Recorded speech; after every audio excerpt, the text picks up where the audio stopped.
Assalamualaikum warahmatullahi wabarakatuh. Waalaikumsalam warahmatullahi wabarakatuh. Alhamdulillahirabbil alamin. Allahumma sholli ala sayyidina Muhammad wa ala ali sayyidina Muhammad. Teman-teman yang dirahmati Allah Subhanahu wa taala, pada hari ini kita akan sharing tentang seputar bulan suci Ramadan, karena beberapa hari lagi kita akan masuk bulan suci Ramadan. Pada kali ini telah hadir di tengah-tengah kita sahabat saya, Bapak Dr. Ahmad Rifai. Beliau adalah seorang akademisi, salah seorang dari Dewan Pakar ISMI Kota Tangerang, dan juga dosen di Sekolah Tinggi Ilmu Tarbiyah Al-Amin, STIT Al-Amin di Kota Tangerang Selatan. Assalamualaikum Pak Ustadz. Waalaikumsalam warahmatullahi wabarakatuh. Alhamdulillah, senang rasanya bisa silaturahmi pada kali ini, dan mudah-mudahan silaturahmi kita bisa bermanfaat buat teman-teman di YouTube semuanya yang melihat video itu. Baik Pak Ustadz, tidak berpanjang kalam lagi, kita ingin mengetahui tentang seputar bulan suci Ramadan. Mungkin ada baiknya kita flashback tentang sejarah terlebih dahulu, sejarah bagaimana kewajiban puasa di bulan suci Ramadan itu disyariatkan dalam agama kita. Mohon penjelasan Pak Ustadz. Baik, terima kasih pada sahabat saya, Bapak Rashid, yang sudah memandu kegiatan ini. Mudah-mudahan ada bisa membawa manfaat buat kita semua. Berbicara tentang sejarah puasa Ramadan, tentu saja ada banyak catatan-catatan atau komentar-komentar yang diberikan oleh para ulama yang terkait dengan ini, baik dibahas dalam kitab-kitab khusus seperti fikih maupun terbahas juga dalam kitab-kitab tafsir ketika mereka menjelaskan ayat-ayat yang berkenaan tentang ibadah puasa. Dalam catatan sejarah bahwa puasa ini bagi kita umat muslim itu baru diperintahkan oleh Allah Subhanahu wa taala pada tahun kedua Hijrah. Artinya kalau kita menghitung umur Rasul itu umur hijrah 10 tahun itu, maka hanya sekitar 9 tahun saja Rasul itu berpuasa Ramadan. Ya, sekitar 9 tahun. Dan artinya bahwa sebelum itu di periode Makkah, ketika Rasul masih bermukim di Makkah dan kaum muslimin berada di sana, itu belum ada perintah. Namun kata siam atau saum yang diartikan oleh kita kebanyakan dengan istilah berpuasa ini memang tidak asing bagi masyarakat Arab pada saat itu. Baik mereka yang berada di perkotaan Mekah maupun mereka yang dianggap sebagai orang-orang Badawi atau orang-orang Badui. Dari mana kita bisa mengetahui itu? Karena ayat yang menyatakan ya ayyuhalladzina amanu kutiba alaikumusiyam kama kutiba alal ladzina min qablikum. Wahai orang-orang yang beriman, telah diwajibkan atas kalian berpuasa sebagaimana telah diwajibkan atas orang-orang sebelum kalian. Jadi catatan orang-orang sebelum kalian itu mereka sudah familiar dengan istilah puasa. Sehingga ketika Rasul menjelaskan Arkanul Islam, misalnya ketika ada orang Badu yang bertanya tentang apa itu Islam, maka Rasul menjelaskan dengan Islam itu kau bersyahadat dengan 2 kalimat syahadat, kemudian sholat, terus puasa, zakat. Nah, kalimat zakat atau puasa itu tidak kemudian dipertanyakan ulang oleh masyarakat tentang bagaimana cara berpuasa dan lain sebagainya. Meskipun kan kita mengenal ada yang namanya tata cara berpuasa atau bagaimana orang berpuasa. Ada yang berpuasa yang disebut dengan puasa wisol. Meskipun itu hanya dilakukan beberapa hari, tetapi puasa ini dianggap tidak ideal.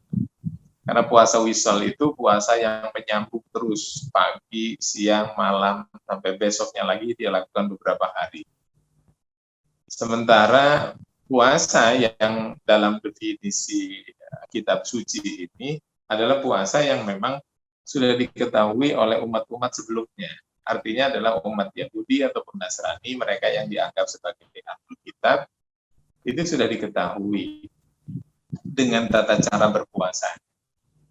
Meskipun kemudian dalam sejarah, catatan tafsir misalnya, dalam beberapa tafsir, kita melihat di salah satu salah satu tafsir Nusantara yang pernah ditulis di akhir abad 19 itu, di akhir abad 18. Misalnya di situ ada keterangan ya orang-orang Yahudi ataupun Nasrani, mereka melakukan puasa selama 30 hari. Tetapi kemudian karena puasa atau Ramadan ini selalu terjadi di musim panas, akhirnya mereka semacam mengcompare. Jadi kewajiban ini ditawar oleh mereka, separuh dilakukan di musim panas, nanti separuhnya lagi dilakukan di musim ketika musim panas telah berlalu. Tapi sebagai kafarat untuk itu, karena mereka melanggar kewajiban itu, maka mereka menambah jadi 50 hari puasanya. Sebenarnya ini kalau dari sisi pemberatan ya memberatkan, tetapi kan karena mereka melakukan seperti itu, pada akhirnya harus diluruskan kembali. Jadi fungsi kita, salah satu kekuatan yang menjadi problem terbesar umat-umat terdahulu itu kan ada tahrif, ada semacam pengubahan, penyelewengan, penambahan dan lain sebagainya dari kitab suci. Sehingga agama ini dengan Al-Quran yang dibawa oleh Nabi, diturunkan oleh Allah Subhanahu Wa Taala kepada Nabi Muhammad, itu meluruskan kembali dan seolah-olah merekam bahwa puasa ini sebenarnya sudah biasa kalian lakukan, sebagaimana orang-orang dulu juga sudah melakukannya. Sehingga kemudian sebenarnya bagi orang Arab itu tidak asing puasa itu, bukan barang yang baru gitu. Itu dari segi sejarah, sedikit sejarah bahwa pensyariatan ibadah Ramadan ini baru dilakukan pada tahun kedua Hijrah. Nah, sebelumnya berarti bagaimana? Sebelumnya semua tetap menghormati kitab suci yang lama, terutama kitab suci yang memang dipegang oleh masyarakat Yahudi dan Nasrani. Ya, ini salah satunya menjadikan 10 Muharram itu sebagai hari suci, di mana semua umat pada akhirnya berpuasa di hari itu, termasuk Rasul dan para sahabat. Itu mewajibkan puasa di hari itu. Kenapa? Karena belum ada kewajiban ibadah Ramadan. Begitu perintah ibadah Ramadan ini diturunkan oleh Allah Subhanahu Wa Taala, maka semua aturan-aturan lama itu kemudian menjadi sunnah adanya, sesuatu yang sebelumnya diwajibkan oleh aturan agama. Demikian. Oke, baik Pak Ustadz. Alhamdulillah. Selanjutnya saya ingin, karena kita beberapa hari lagi menyambut bulan suci Ramadan, apa nih yang perlu kita siapkan agar kita secara mental juga lebih siap, secara pemahaman, mungkin secara garis umum saja Pak Ustadz, hal-hal apa saja yang perlu kita siapkan untuk menyambut datangnya bulan suci ini? Baik, tentu saja sesuatu yang besar tentu akan disambut dengan hal-hal yang sifatnya juga besar.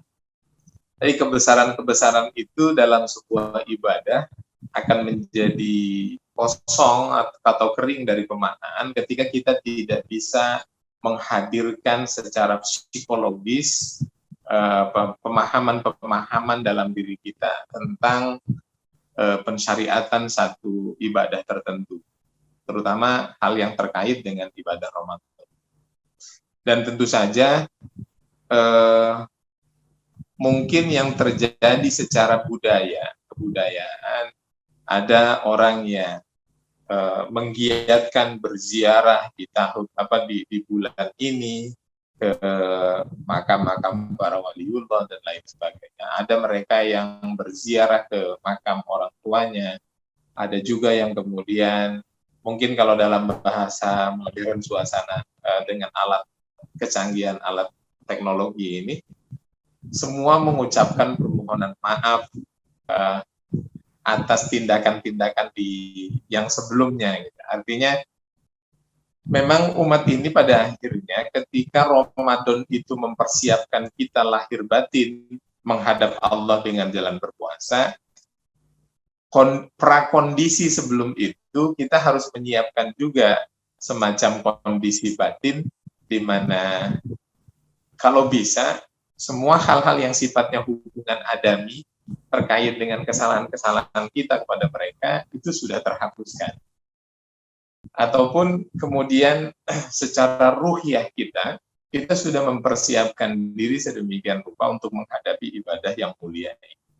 Tentu saja hal-hal yang sifatnya perpindahan-perpindahan fisik seperti makan dan minum di siang hari dipindahkan menjadi malam hari itu butuh semacam persiapan atau pelatihan dan lain sebagainya. Mungkin bagi mereka-mereka yang masih muda dan masih kuat, persiapan-persiapan itu menjadi kurang menyentuh di hati, karena bagi mereka mungkin saya masih sehat fisik dan lain sebagainya. Tapi bagi mereka-mereka yang sudah sering sakit-sakitan atau sering terkena kalau makan lambat sedikit itu sudah mulai terserang penyakit mahnya, asam lambungnya dan lain sebagainya. Mungkin bagi mereka harus sudah mulai perlu dilatih ulang karena penyesuaian itu tentunya. Di mana tentu kesiapan ini di samping kesiapan zahir, hal-hal yang sifatnya tadi permohonan maaf dan lain sebagainya, atau persiapan kita untuk makan dan minum dengan mengganti di sisi malam hari. Maka persiapan batiniah kita, terutama motivasi kita itu untuk menjemput fadlun minallah, ya, karunia dari Allah Subhanahu wa taala yang begitu besar, itu harus kita persiapkan dari sekarang. Gitu ya. Tentu saja juga ada ibadah-ibadah yang memang dinyatakan dalam agama ini bahwa semua pelipat gandaan amal ibadah yang dilakukan di luar bulan Ramadan itu akan berbeda menjadi 70 kali atau 7 kali lipat dari yang biasa. Nah, karena itu tentu kegembiraan inilah yang kemudian harus kita sambut dengan penuh optimis, karena harapan dalam doa-doa kita itu kan selalu dipanjatkan oleh Rasul dengan kalimat wabalighna Ramadan, sampaikan kami pada bulan Ramadan, pertemukan kami pada bulan Ramadan. Ini artinya bahwa Ramadan memang bulan yang istimewa bagi umat, karena Rasul mengatakan bahwa Ramadan syahrul. Ramadan itu adalah bulan yang umat ini ibarat pesta besar, maka itu terjadi di bulan ini. Itu saja persiapan-persiapan pesta besar itu harus dipersiapkan dengan matang sejak awal, sejak dini. Saya kira itu, baik persiapan fisik maupun persiapan mental. Yeah. Ini adalah bulan umat Islam, ya, bulan umatku, kata Rasul. Ibarat kata tadi disampaikan adalah sebuah pesta besar. Nah, karena itu di bulan Ramadan ini kira-kira apa saja nih hikmah bulan suci Ramadan ini agar menjadi sesuatu yang menarik dan memberikan semacam motivasi buat kita yang akan melaksanakan ibadah puasa. Dari sisi hikmah puasa ini seperti apa nih Pak Ustadz? Ya, tentu yang menarik dari apa namanya pembelajaran dalam agama ini kan memang yang ditarik dari setiap ibroh ya, itu adalah hikmahnya dari setiap pensyariatan. Artinya Allah itu ketika menetapkan syariat tertentu untuk umat tertentu itu bukan tanpa hikmah, tetapi semuanya ada hikmah di balik pensyariatan. Nah, kalau kita melihat beberapa hikmah yang bisa kita petik dari ibadah Ramadan ini, tentu saja puasa ini mengajarkan kita untuk belajar untuk membersihkan jiwa. Karena ketika Allah Subhanahu wa taala mengatakan kullu amal ibni Adam lahu, setiap amal perbuatan ibnu Adam itu untuknya. Gitu. Illa saum, kecuali atau illa siyam, kecuali puasa. Fa innahu li wa ana jazibi. Karena sesungguhnya puasa itu untukku dan aku nanti yang akan membalasnya.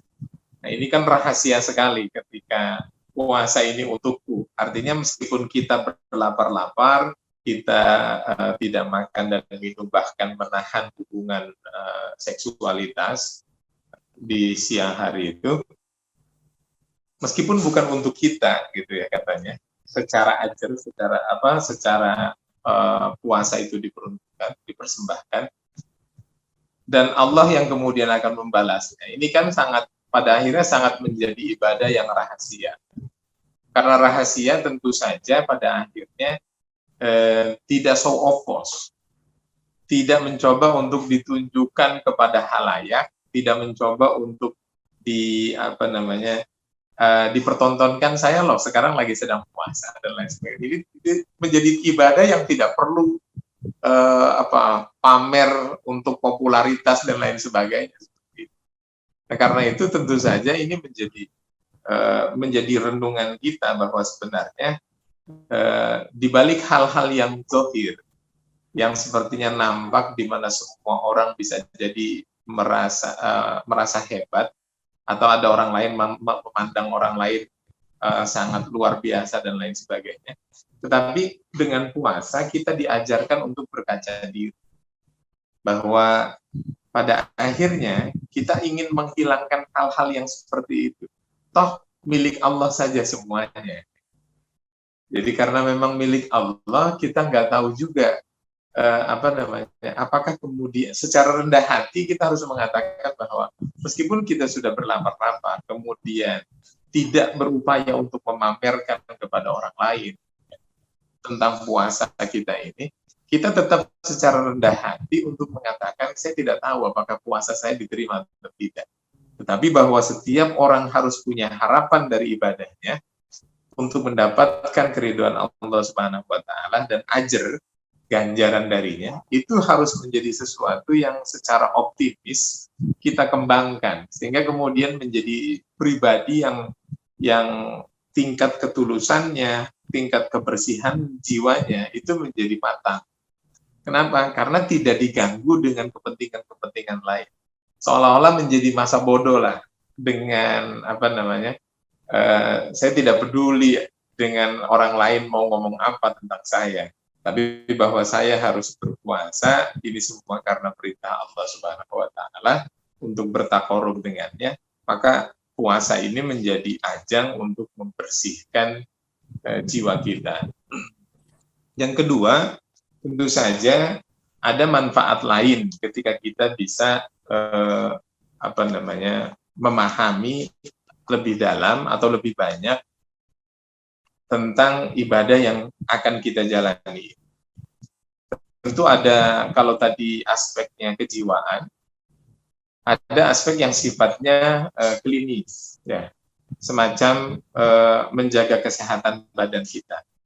Ya, tentu saja dengan mengistirahatkan sekitar 12 jam sejak fajar sampai terbenamnya matahari atau ghurubus syams di sore hari itu, masuknya waktu maghrib.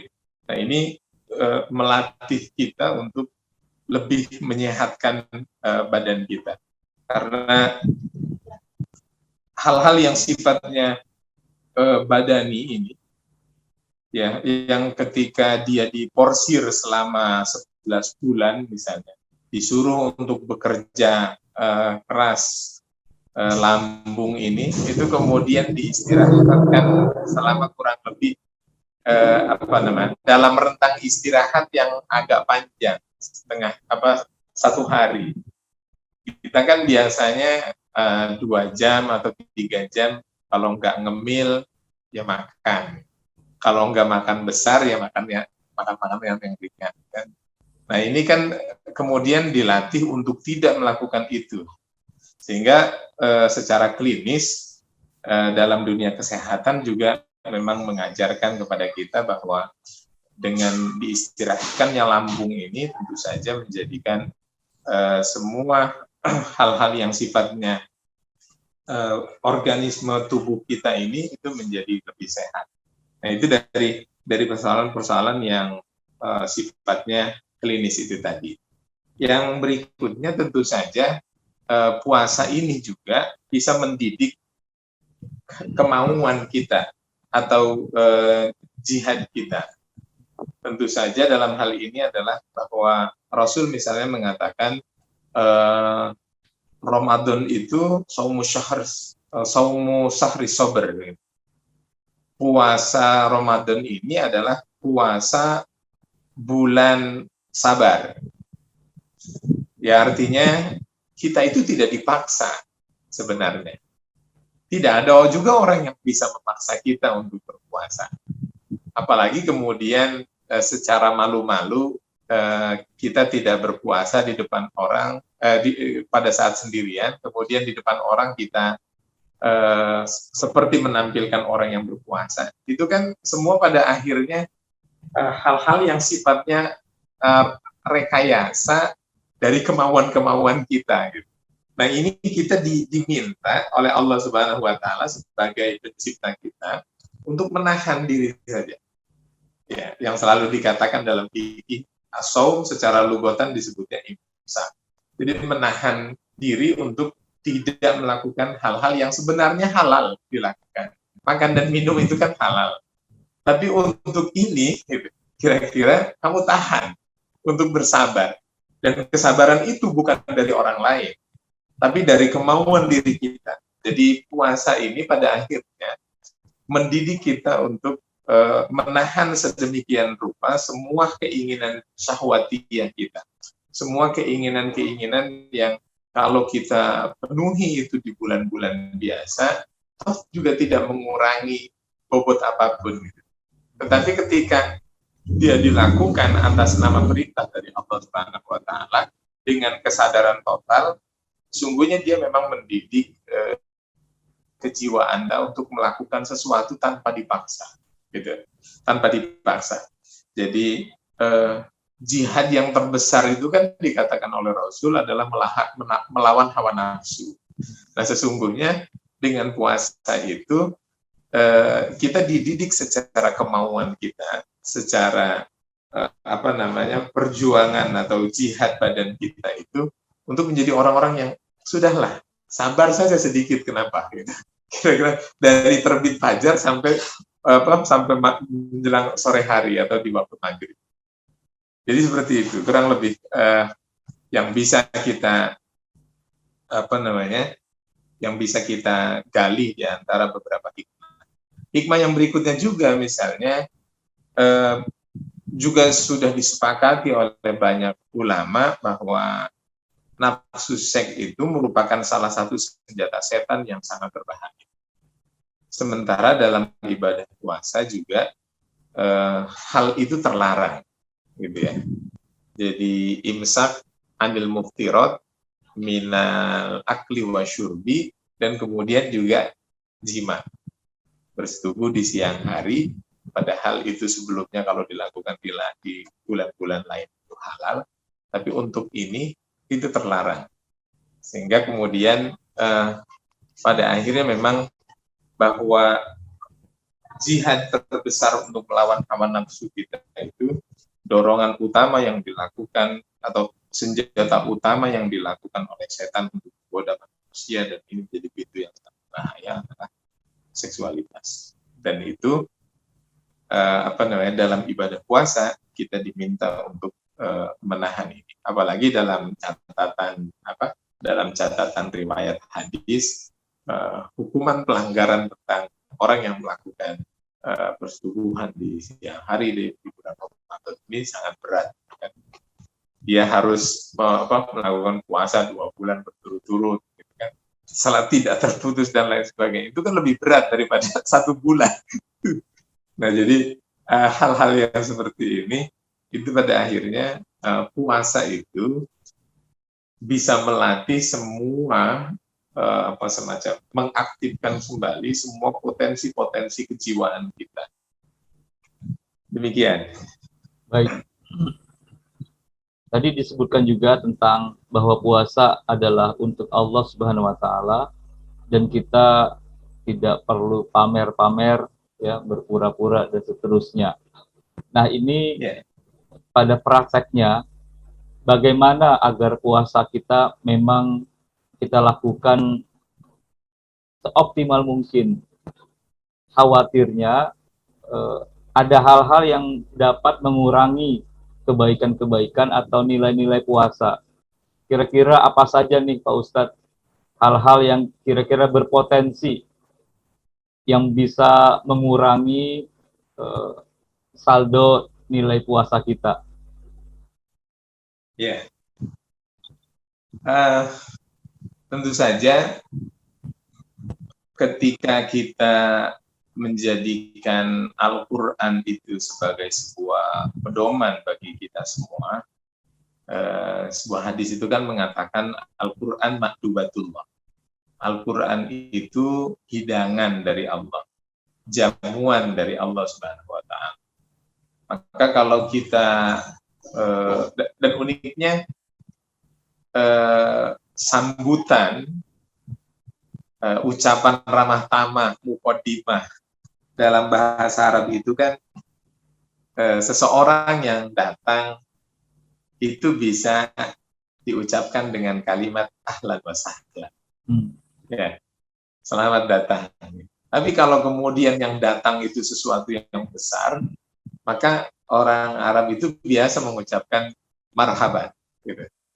Dan Ramadan ini diucapkan dengan kalimat marhaban. Marhaban ya sahrul Ramadan. Sahrul Ramadan. Jadi tentu pengagungan dengan kalimat marhaban itu berbeda dengan pengagungan ketika orang mengatakan ahlan wa sahlan. Jadi sambutan ahlan wa sahlan itu terkesannya biasa. Tapi kalau marhaban, marhaba itu semacam diucapkan untuk tamu agung. Dan Ramadan ini kan bagi kita ini tamu agung. Gitu ya. Nah, karena dia tamu agung, tentu saja perlakukan Ramadan ini sebagaimana keagungan-keagungan. Nah, kan puasa itu sendiri sudah merupakan keagungan di satu sisi. Di samping kemudian bagi kita ada banyak sekali nilai positifnya. Tetapi bahwa kemudian Al-Quran ini juga diturunkan di bulan Ramadan dan dia menjadi jamuan bagi kita semua. Maka ibarat Ramadan ini menjadi sebuah prasmanan, ibarat orang pesta itu bukan 7 hari 7 malam, tapi 1 bulan, gitu ya. 1 bulan penuh pestanya ini. Maka tentu hidangan ini tidak boleh diabaikan. Artinya Al-Quran ini tidak boleh menjadi sesuatu yang saya udah cukup dengan puasa saja, nggak perlu baca Al-Quran. Jadi tidak cukup seperti itu. Itu kan sama orang berbicara seperti itu dengan sama seperti orang yang hadir dalam sebuah undangan Sementara di situ ada prasmanan makan besar, buah-buahan dan lain sebagainya. Terus dia mengucapkan begini, saya cukup hadir saja di sini tanpa harus menikmati dan mencicipi hidangan-hidangannya. Jadi hidangan untuk tilawat Quran, hidangan untuk mengkaji makna-maknanya, hidangan untuk melakukan kebaikan di dalamnya, menyantuni fakir miskin dan lain-lain, atau ikut untuk memberikan takjil bagi orang-orang yang berpuasa dan sebagainya, itu merupakan bagian dari hidangan-hidangan itu. Lagi-lagi karena puasa ini lebih menyentuh pada aspek batin, sepertinya memang kita mengeluarkan segalanya, gitu. Ya. Padahal tadi kan kalau hidangan harusnya kita menyantap. Tapi yang disantap ini kan bukan barang material. Yang disantap ini adalah barang yang sifatnya rohani.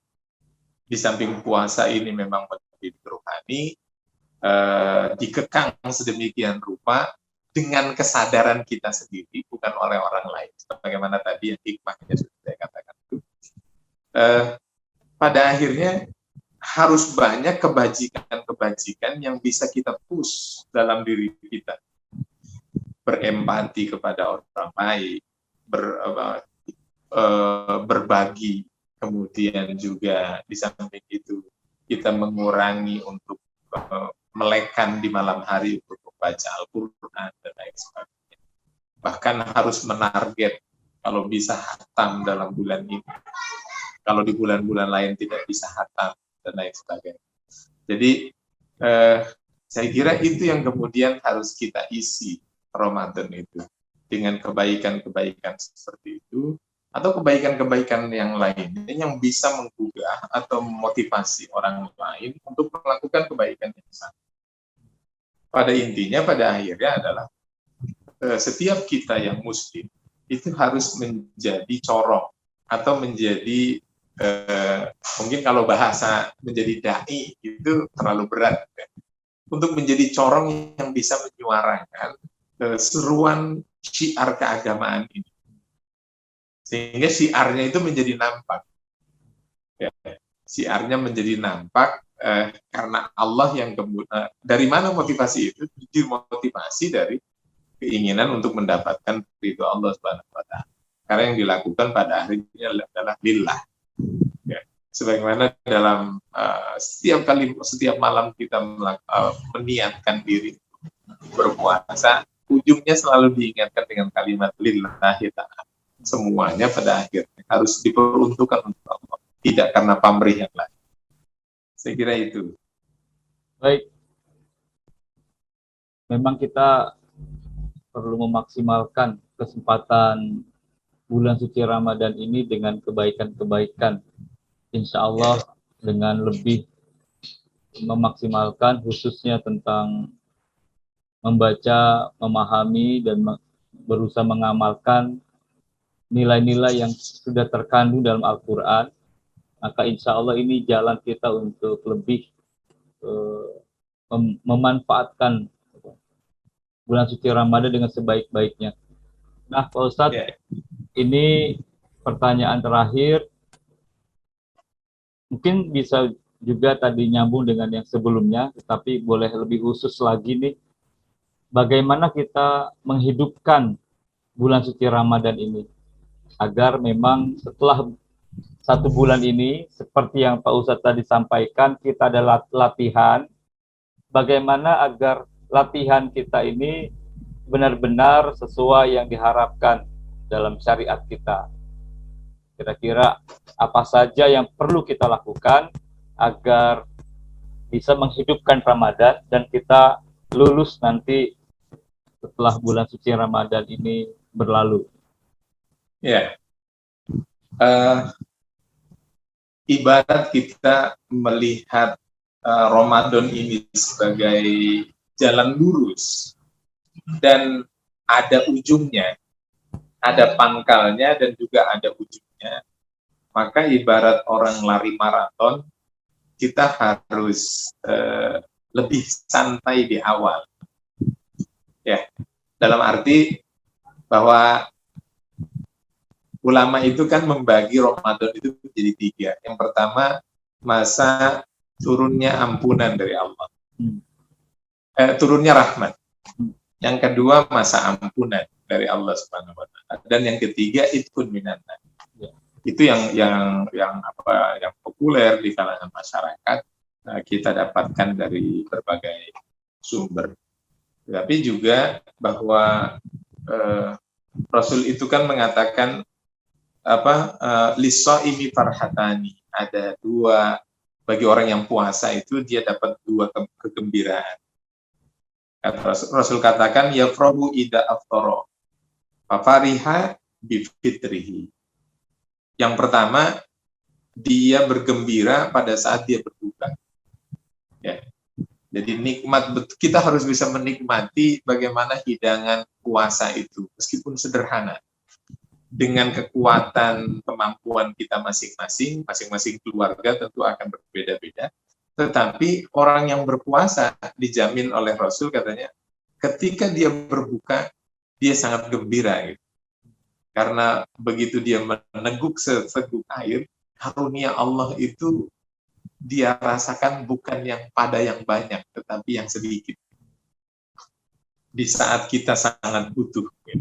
Nah, orientasi ini pada akhirnya mengajarkan agar kita kalau menginginkan sesuatu itu, atau kalau kita ingin mendapatkan sesuatu, itu bukan karena keinginan, tapi kalau bisa karena kebutuhan. Itu kan motivasinya akan berbeda. Rasa yang didapatkan secara psikologis itu akan berbeda. Kalau sekedar hanya keinginan, bisa jadi sebenarnya dia juga tidak terlalu ini juga, gitu ya, menginginkan barang itu. Tapi kalau memang butuh, itu kan ibarat pilihan itu tidak ada pilihan lain kecuali.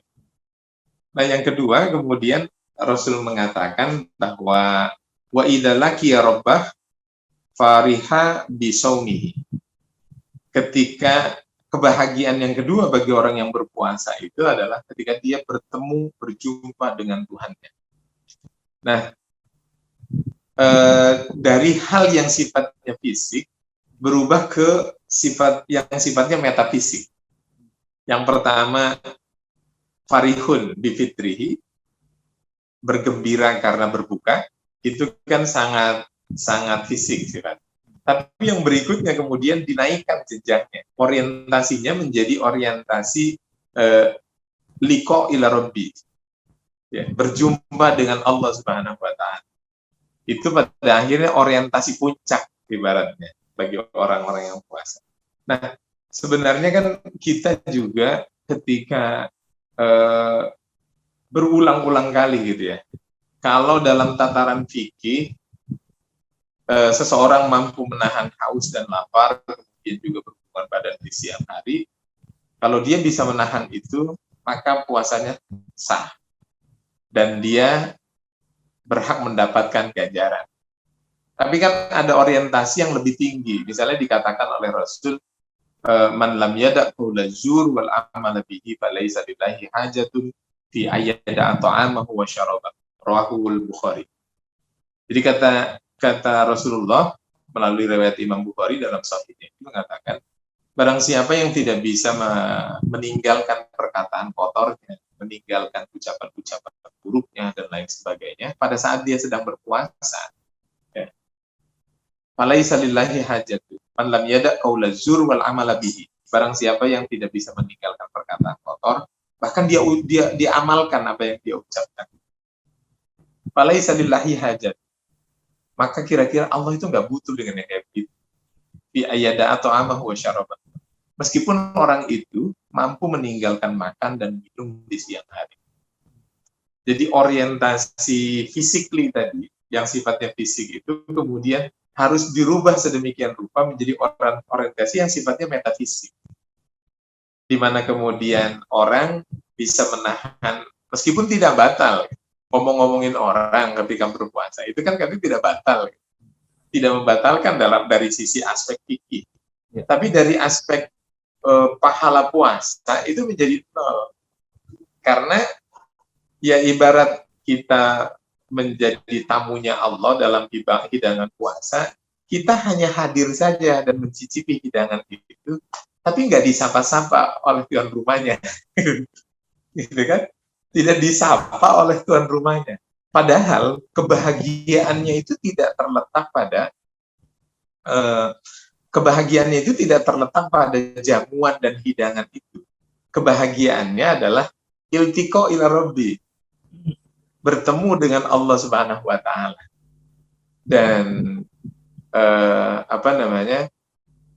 dalam Al-Qur'an itu kan dikatakan negeri akhirat itu dikatakan yaumala yanfa'u malun wala banun. Jadi hari kiamat itu hari di mana tidak bermanfaat lagi harta benda ataupun anak-anak yang menjadi kebanggaan-kebanggaan. Illa man atallaha biqalbin salim. Kecuali orang-orang yang datang menghadap Allah Subhanahu wa taala dengan qalbun salim, dengan hati yang selamat. Maka ucapan kotor tentu tidak menyelamatkan hati. Ucapan buruk, bahkan kita melakukan perbuatan dari yang kita ucapkan, itu tentu tidak bisa menyelamatkan hati. Maka sesungguhnya pada akhirnya, di samping kita bisa menahan lapar dan haus di siang hari, berhubungan suami istri di siang hari, yang itu semuanya menjadi terlarang, kita juga harus bisa meningkatkan satu tahap tertentu dalam kepribadian kita itu menjadi tahapan yang lebih baik, di mana kemudian orang yang berpuasa mengerem semua ucapannya yang buruk,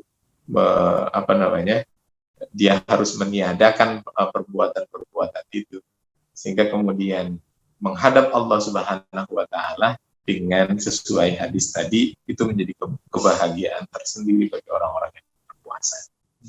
Saya kira itu ya. Menarik nih, Ustaz. Tadi nyambung, saya suka sekali dengan analogi bulan Ramadan dengan sebuah pesta. Nah, kita kan orang-orang dewasa itu sudah puluhan bahkan belasan kali mendapat undangan dan hadir di tengah pesta. Agar pesta tahun ini benar-benar kita maksimalkan, agar Ramadan ini benar-benar kita maksimalkan, ya, mencicipi hidangan dan juga kelak bertemu dengan tuan rumah, apa dengan Allah Subhanahu wa taala. Kira-kira apa yang perlu kita lakukan agar Ramadan ini menjadi Ramadan yang lebih baik dibandingkan tahun-tahun sebelumnya? Silahkan. Ya, jadi bahwa kita harus merubah pola pikir kita dari yang biasa menjadi tidak biasa. Kita juga harus bisa merubah hal-hal yang tadinya itu tidak dalam takaran sosial atau dalam takaran etika dan lain sebagainya mungkin tidak beretika atau tidak beradab, menjadi sesuatu yang berkeadaban itu. Sehingga kemudian kalimat mulailah dari diri kita sendiri, kita harus sudah bisa kita harus sudah bisa melakukan itu perlahan. Karena tahapannya memang ya tentu dengan berbagai macam aktivitas di luaran kita, itu kan kita tidak bisa menghindari. Tapi kan memang ada banyak hal-hal yang ketika tawaran-tawaran dunia dan lain sebagainya itu ada orang yang mungkin mengucapkan sesuatu yang tidak senonoh, maka kemudian ada ucapan saya sedang berpuasa. Karena kalimat-kalimat itu kan sebenarnya di samping mengingatkan kepada orang lain, tetapi lebih besar mengingatkan untuk diri kita sendiri. Jadi tentu saja perubahan yang kita inginkan adalah perubahan yang menjadikan diri ini secara kepribadian itu lebih matang dan lebih bisa merasa adanya kedekatan antara kita dengan Allah Subhanahu wa taala. Dari mana deteksi awal itu kita bisa rasakan? Tentu kita harus meyakini firman Allah Subhanahu wa taala, kalimat yang mengatakan ala bidzikrillah tatma'innul qulub. ingatlah hanya dengan berzikir mengingat Allah, hati itu menjadi tenang. Jadi indikator awalnya kalau setiap apa yang kita lakukan dari kebaikan-kebaikan di bulan Ramadan itu semakin menjadikan hati kita tenang, maka sebenarnya itu menjadi poin masuk. Gitu. Disitulah indikator utamanya. Jadi kita tidak bisa, kan memang puasa itu bukan barang yang ketahuan seperti sholat. Kalau orang sholat gerakan tertentu itu kan orang tahu, oh ini orang lagi takbiratul ihram, lagi sholat menghadap Allah Subhanahu wa taala ke arah kiblat dan sebagainya. Kalau puasa kan enggak. Bisa jadi kita ngobrol begitu saja dengan orang lain gitu. Kemudian kalau yang misalnya ada komunitas tertentu yang di situ ada non muslim, tentu kan dia juga kalau dia mengerti mungkin dia akan menghormati kita. Tapi kalau dia tidak mengerti kan bisa jadi dia makan minum biasa saja gitu. Nah, kita kan pada akhirnya harus bisa ngimbangi dan menjaga diri. Tapi itu tadi, bahwa indikatornya kemudian apakah kita menjadi semakin baik atau tidak, dan lain sebagainya. Apakah kemudian hati kita ini bisa semakin tenang? Kan ketika ada seorang badui yang mengatakan, ketika seorang badui itu mengatakan, ya Rasulullah, beri kami nasihat, ausini ya Rasulullah, tolong nasihati kami, tolong nasihati saya. Terus kata Rasul, istafti nafsak, istafti qalbak, minta nasihat kepada dirimu, minta nasihat atau fatwa kepada hati, atau tanyakan kepada dirimu sendiri. Jadi kata Rasul, albir matma'anna fis sadr watma'anna fil qalb. Kebaikan itu adalah segala sesuatu yang bisa menjadikan di dada kita itu tumakninah, tenang. Begitu juga hati kita, dia tidak berguncang. Bawaannya kalem, tenang, damai, gitu saja. Adem lah dalam arti dalam arti kita. Hatinya adem, tentrem, ayem gitu kata orang Jawa. Wasyar, adapun keburukan, mahaka fil qalbi wa taraddada fis sadr. Adapun keburukan itu adalah segala sesuatu yang membuat hati kita itu gundah, gusar, dan lain sebagainya. Kemudian berguncang di dada. Ini kalau kata kita melakukan kesalahan satu. Kemudian kan ada perasaan gusar, berdetak dada itu lebih kencang. Itu berarti identifikasi kesalahan. Tapi kalau kemudian kita baca Quran semakin tenang, ada orang menggunjing, kita mencoba untuk tidak mau tahu tentang gunjingan mereka atau masa bodoh, itu urusan dia. Saya berusaha untuk menjaga hati saya. Saya berusaha untuk tidak ngomong-ngomongin orang, apalagi menjelek-jelekan orang dan lain sebagainya.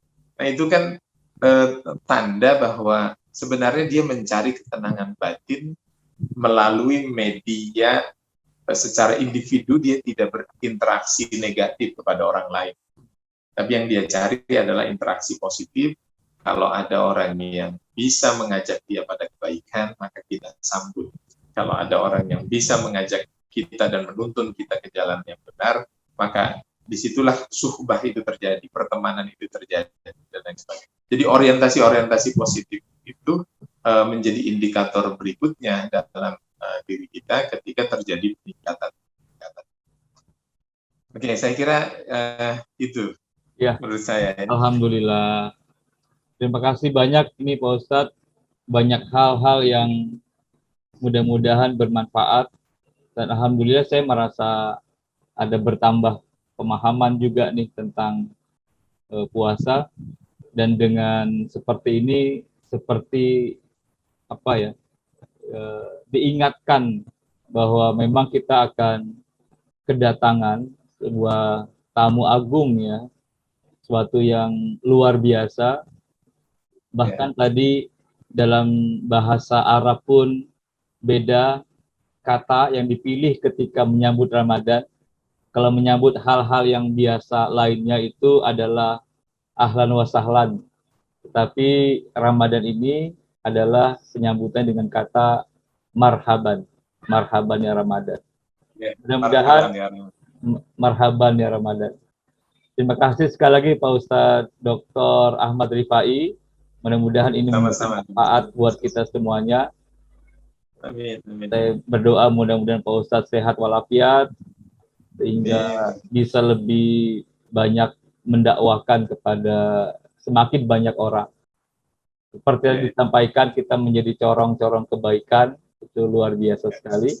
Dan mudah-mudahan channel ini juga menjadi hal seperti itu, ya, menjadi sarana untuk corong kebaikan, saling mengingatkan, karena memang kita membutuhkan itu. Sekali lagi terima kasih Pak Ustadz. Mohon maaf. Sama-sama. Ya, baik teman-teman sekalian, demikianlah perbincangan saya tentang seputar Ramadan dengan Bapak Dr. Haji Ahmad Rifai. Beliau adalah akademisi, dosen, dan kaprodi, ya, kepala program studi untuk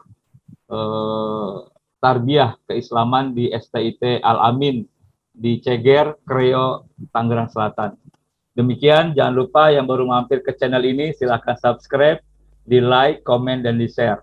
Mohon maaf sekali lagi. Wassalamualaikum warahmatullahi wabarakatuh. Waalaikumsalam.